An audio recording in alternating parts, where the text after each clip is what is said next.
सियासी तौर पर घमसान का रन पड़ा हुआ है। घमसान के रन में मियां मोहम्मद नवाज शरीफ क्या करें, इसके ऊपर साद रफ़ीक हमें बताएंगे। हम वीडियो आपको दिखाएंगे कि साद रफ़ीक साहब का मशवरा और तवक्कुआत नवाज शरीफ के साथ क्या हैं।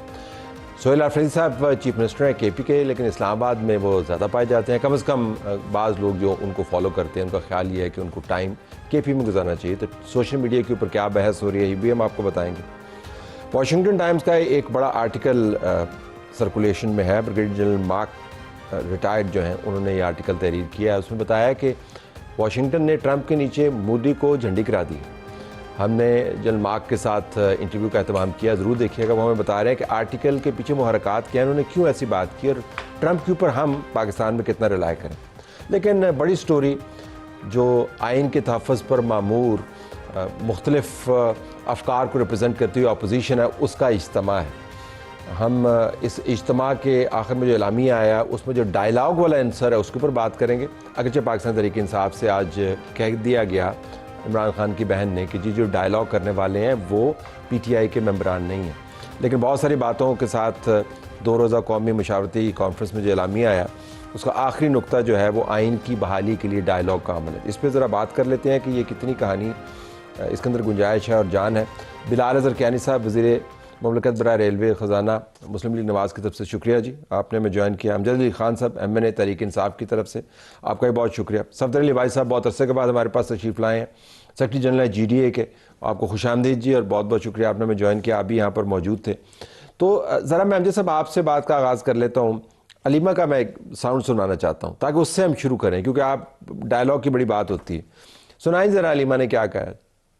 जो लोग कह रहे हैं कि मुज़ाकरात किए जाएं वो इमरान खान की पार्टी के नहीं होंगे और ना ही इमरान खान के साथ के हैं। अच्छा, अब आपको जो आखिरी एलामिया का आखिरी नुकता है कि मुल्क में जारी बहरान के तनाज़ुर में कौमी मशावरती कॉन्फ्रेंस इस अमर पर मुत्तफ़िक़ है कि जमहूरियत में डायलॉग और गुफ्तगू का दरवाज़ा कभी बंद नहीं होना चाहिए।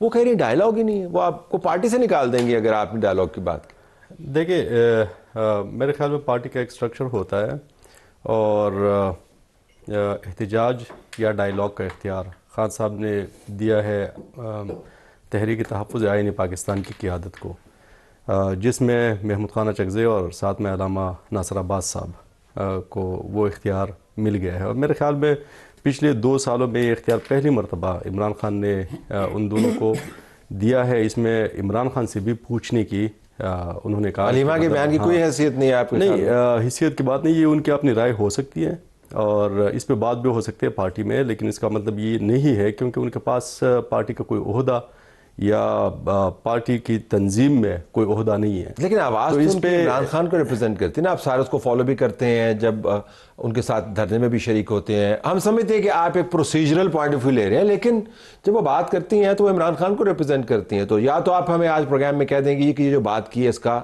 कोई ताल्लुक नहीं है पार्टी नहीं, ये उनकी अपनी राय हो सकती है। देखिए, लेकिन मेरे ख्याल में तंजीमी लिहाज से, अगर हम तंजीमी लिहाज से इसको देखें तो तंजीमी ओहदा वो नहीं रखती या पार्टी में कोई ओहदा नहीं रखती, तो पार्टी में इस पे बात हो सकती है। पार्लिमानी पार्टी में ये आइनी तहफ़्फ़ुज़ आइनी पाकिस्तान का जो फोरम है इस पे हम बात कर सकते हैं, लेकिन ज़रूरी नहीं है कि मतलब उस पर हम अमल करें। ठीक है, तो सफदर साहब आपने शिरकत की, तो इसी पे अगर हम रखें तो उस पर यह बात की गई कि जी डायलॉग मुमकिन है, लेकिन सवाल ये कि क्या हालात कंड्यूसिव हैं डायलॉग के लिए? नहीं है।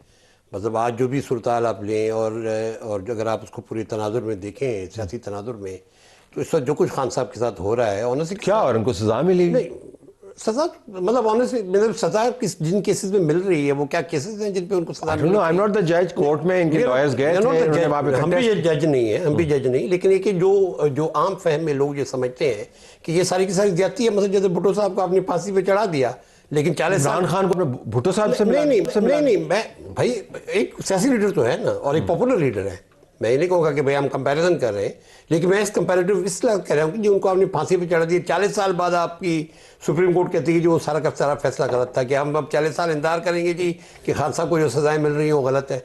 मैं समझता हूँ इस तनाजुर में हम डायलॉग को देखें कि डायलॉग का जिक्र जरूर किया गया, लेकिन क्योंकि सियासी लोग कभी भी डायलॉग से पीछे नहीं हटते, लेकिन सवाल ये पैदा होता क्या कंड्यूसिव है डायलॉग के लिए? बिल्कुल नहीं। मैं उस हद तक फिर अलीमा बीबी की बात सेक्रेटरी डायलॉग शायद इस वक्त मुमकिन नहीं है, लेकिन जो सियासी इकट्ठ हुआ है, आप इकट्ठे क्यों हुए हैं? नहीं, इसमें मैं अर्ज करूँ जी, ये जो सियासी इकट्ठ हुआ है इसमें सिर्फ पीटीआई नहीं है। और अगर आप अलीमा बीबी की बात सुने, मेरी तो बहनों की तरह है, लेकिन अगर आप उनकी बात सुने तो वो पीटीआई का भी जिक्र नहीं कर रही है, वो तो खान साहब का जिक्र कर रही है। तो मैं समझता हूँ कि अगर आप इस सारी पीटीआई इज खान साहब, मतलब नहीं अमजद साहब, थोड़ा सा अमजद साहब के लिए मुश्किल सवाल है, लेकिन पीटीआई मुश्किल सवाल बिल्कुल नहीं है। देखिए, मेरे ख्याल में हर पार्टी का एक स्ट्रक्चर होता है, और जिस तरह हुकूमत को आप सिर्फ वज़ीर आला या वज़ीर आज़म हुकूमत नहीं होता, तो इसी तरह मेरे ख्याल में पीटीआई का भी एक स्ट्रक्चर है पार्टी का, जिसमें आप मतलब आप डिसीजन भी ले सकते हैं, लेकिन थ्रू मतलब यहाँ पे जिस तरह एक डेमोक्रेटिक पार्टी होती है,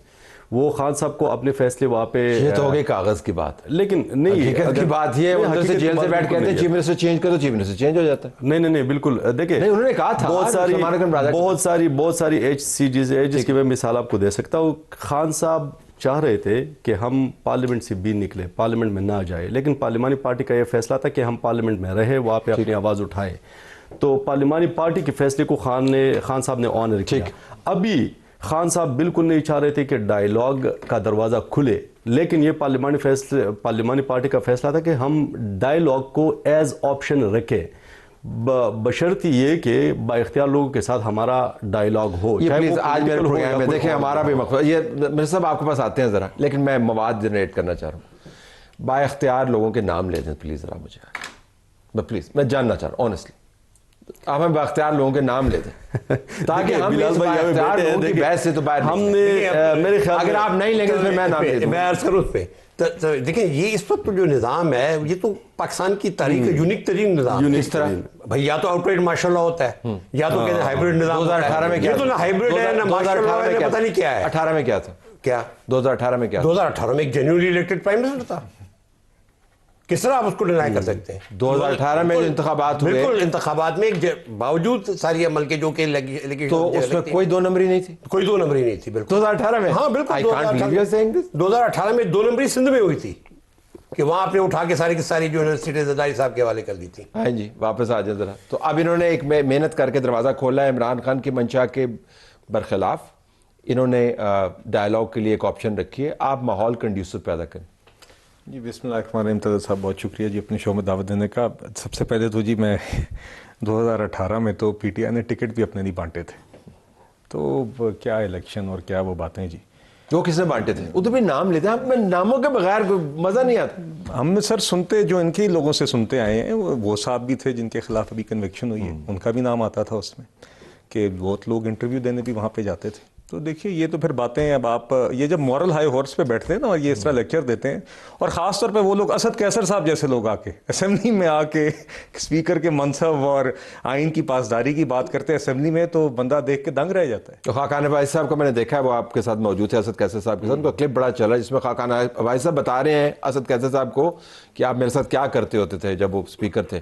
बट दैट रिगार्डलेस हिस्ट्री में फंसे रहेंगे तो आपका मामला आगे। मैं तो ये कह रहा हूँ, आपका लॉ मिनिस्टर कहता, सॉरी आपका लॉ मिनिस्टर ये कहता है कि सियासी अदम इस्तेहकाम के जरिए मुल्क नहीं चलते, लॉ मिनिस्टर आपका कह रहा है, उसी को बुनियाद बना के जरा हाथ चलिए साहब इस पर भी जरा बात कर लेते हैं। पिछले 1.5 साल को आप देख लीजिए, आपको याद है या सादिक साहब की सदारत के अंदर एक मुज़ाकराती अमल चला था? जी जी, कौन उसमें से उठ के गया था? पीटीआई गई थी। आपको याद है जाफर एक्सप्रेस हमले के बाद कौमी असेंबली के फ्लोर पे इन कैमरा ब्रीफिंग बुलाई गई थी, जिसमें फील्ड मार्शल भी आए थे, प्राइम मिनिस्टर भी थे।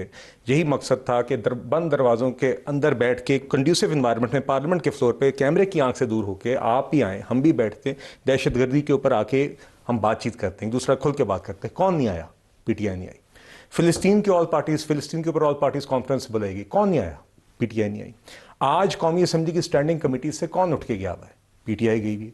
कौमी असेंबली के फ्लोर पे आज भी जब कौमी असेंबली का सेशन होता है, अमजद साहब, मुझे यकीन है, आई नो अमजद साहब बिकॉज हम कॉलीग भी रहे हैं 1-2 फोरम्स पे, and I know he is someone who wants to perhaps contribute on national issues, but his party does not allow him. क्योंकि इनकी पार्ट जब क्वेश्चन आवर होता है, जब कॉलिंग अटेंशन नोटिस होता है, उस टाइम पे ये लोग बाहर होते हैं, फिर ये एहतजाजी पैनाफ्लेक्स आके अंदर आते हैं, शोर मचाते हैं, कागज फाड़ते हैं, नारे मारते हैं, उमर अयूब साहब किताब मारते हैं, माइक उड़ता है ऑपोजिशन लीडर। आप कहते हैं कि फेंटा खाते रहे, एहतजाज भी ना करें। नहीं सर, नहीं सर, हम ये कहते हैं, देखिए बात ये है, आप खुद बार बार मुज़ाकराती अमल से उठ के जाते हैं, आप खुद अच्छा, उठ पार्लियामेंट के के चले अंदर गए, किसी भी कौमी इशू अब आपका लॉ मिनिस्टर फिर जब ये कह रहे तो उसकी बात का लाज स्टैंडिंग कमेटी से मैं इस पे थोड़ा सा काउंटर आर्गूमेंट पेश करूंगा। स्टैंडिंग कमेटी से जो हम बाहर निकले वो इसी वजह से निकले, हमारे पास स्टैंडिंग कमेटी जो थी ह्यूमन राइट्स की स्टैंडिंग कमेटी थी, साथ में ये PAC पब्लिक अकाउंट्स कमेटी, बहुत सारे और स्टैंडिंग कमेटीज़ थे हमारे पास 9, लेकिन हम उनके एजेंडे खुद नहीं बना सकते थे, क्योंकि एजेंडा